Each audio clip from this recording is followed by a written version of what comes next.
The question is, what do you see are the important aspects of raising up local leadership or missional leadership or indigenous leadership? Yeah, I've got a whole bunch of things I can talk about. I'll just talk about a few of them. I wrote them down here on this little piece of paper. In fact, first of all, it's not about us, it's about God. Jesus did this. He raised up 12 people when he was doing his ministry. It's not about disciples, it's about God and his ministry and what he's been doing. So, can you imagine what would have happened if Jesus wouldn't have raised up 12 leaders and then he would have left?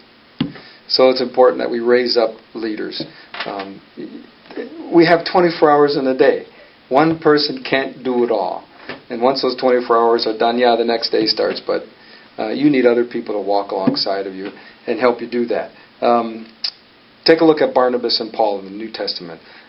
When you start reading those stories about Barnabas and Paul, it's normally listed Barnabas and Paul, Barnabas and Paul, Barnabas and Paul. But as you read more, it all of a sudden flips and it goes Paul and Barnabas, Paul and Barnabas. And then you don't even hear about Barnabas anymore because he's out in the background and he's actually taking on another leader and raising up another one, and that's the next time you hear about him, is training and developing this new guy, John Mark, who Paul kind of kicked off the trip on the first trip, and then later on Paul says, send that guy John Mark to me, because he recognized that Barnabas had done the same thing with John Mark as he had done with Paul himself. So it's important, raise up leaders. There's a mantra, an axiom about leadership. Effective leaders recognize leadership development and selection as a very high priority. You just need to do that. If you're going to be an effective leader, you have to put people in place to take over as you, Mr. or Mrs. Barnabas, steps in the background and new leadership takes off.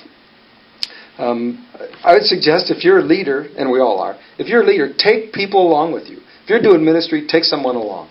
Because not only do they see and learn and get a feel for what ministry is about, someday you're going to be gone, and now you have raised up and developed effective leaders who can follow in your footsteps. One final thought. If you're going to do this in a cross-cultural context for yourself, you're jumping into another place. The most effective leaders in a context of which you are the foreigner are people who live and breathe and have grown up in that context. So you should be developing leadership from among those, that cross-cultural, for you, cross-cultural context, who know the place, who know the people, who know the language, who know the food, who know all those types of things, because they're going to be the most effective people knowing the ins and outs of that place there. You can't be faithful to the Great Commission without being culturally relevant. And generally, as a missionary in a cross-cultural context, your relevancy grows over time. So train and develop people who are within that cultural context. So in some ways, immediate success can be found in the proclamation of the gospel.